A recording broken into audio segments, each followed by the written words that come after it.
From Zian, it wasn't long before we were pulling into Strawn and to our final destination of this West Tasmania adventure. Like a well-oiled machine, the G&S Chassis convoy went to work setting up the vans, and I had a look around the holiday park and all it had to offer. I'll give you the drum. When you get down to Tassie on your West Coast adventure, make sure you check into the Strawn Beach Tourist Park. Situated just a short stroll from town, this family-owned park has everything you need, from plenty of grassy powered sites for your caravan to comfortable cabins for both couples and families. The cabins have got plenty of room and comfortable furnishings and all the amenities you'd expect for your family holiday. There's a great camp kitchen, kids' play area, nice tidy amenities and a laundry for your washing. It's also situated right on the harbour, perfect for an early morning stroll into Strawn.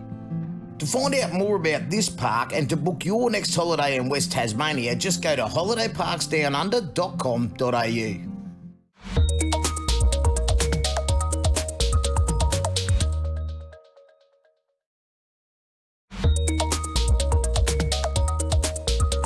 Just down the road from the park is Morrisons Hue and Pine Sawmill, where you can see and experience antique equipment cutting and turning salvaged hue and pine into real products. It really is a sight to see the old machinery in action. Well, Marie, you were in charge of organising this afternoon's activities. What are we up to? Shopping. Absolutely. Well, surprise, surprise. And what better place to do it? Downtown Strawn, right in front of the Sawmill here. Let's go and see how some of that hue and pine turns out. Absolutely. Should we go? Absolutely. One of the things that's synonymous with this area is hue and pine, and I could not wait to get my hands on a hue and pine souvenir to take home, pop in my house, so I could relive the memories of this trip for years to come. Everyone got into the shopping spirit, and I will confirm that no credit cards were harmed nor injured during the filming of this segment.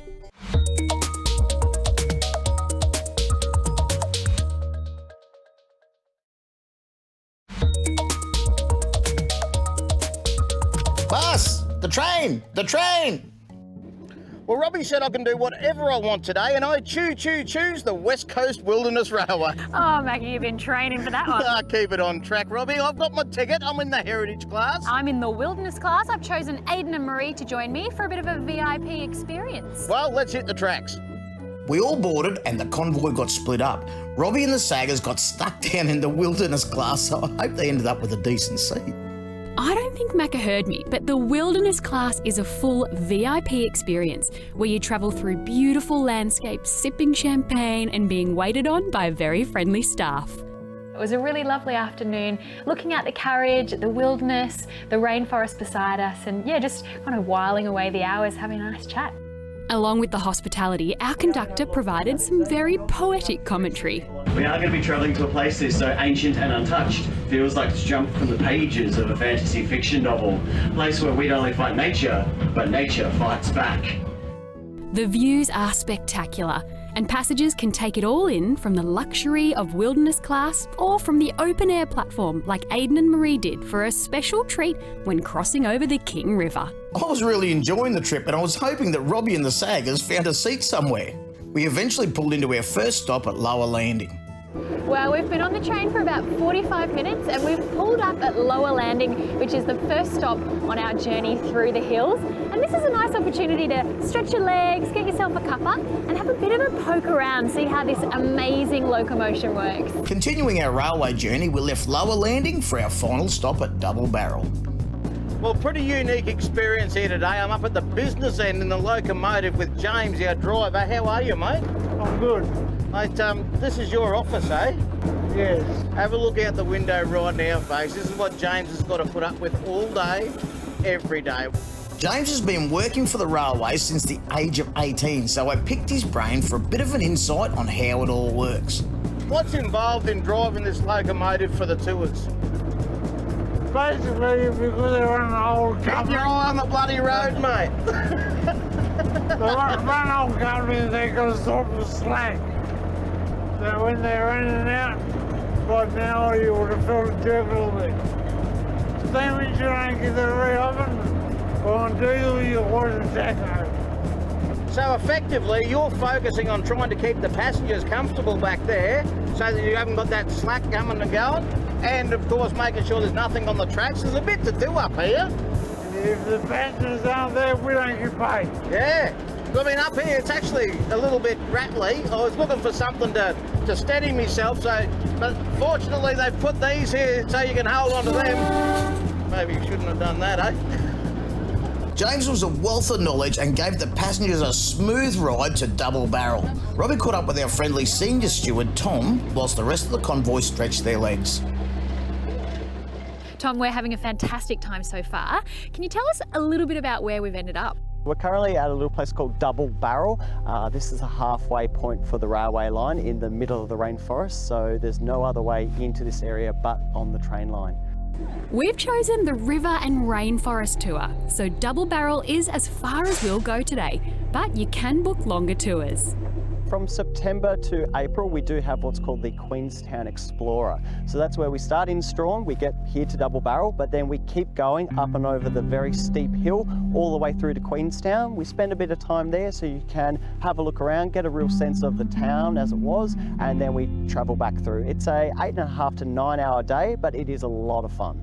At Double Barrel, we enjoyed a beautiful walk through the rainforest, then watched as Tom and James turned the locomotive around by hand for the journey home to Strawn. On the way back, I heard Robbie and the Saggers were getting the VIP treatment, but the rest of us didn't feel like we had missed out. It was simply an amazing experience no matter what class you chose to ride in.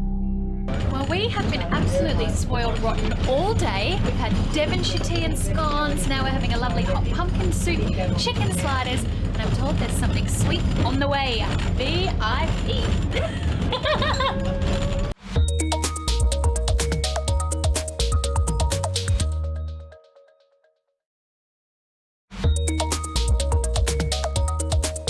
When you do something bad, you can end up in prison. In the early settlement days, when prisoners did bad things like attempting to escape, they were sent to Sarah Island, and that's where we're going today.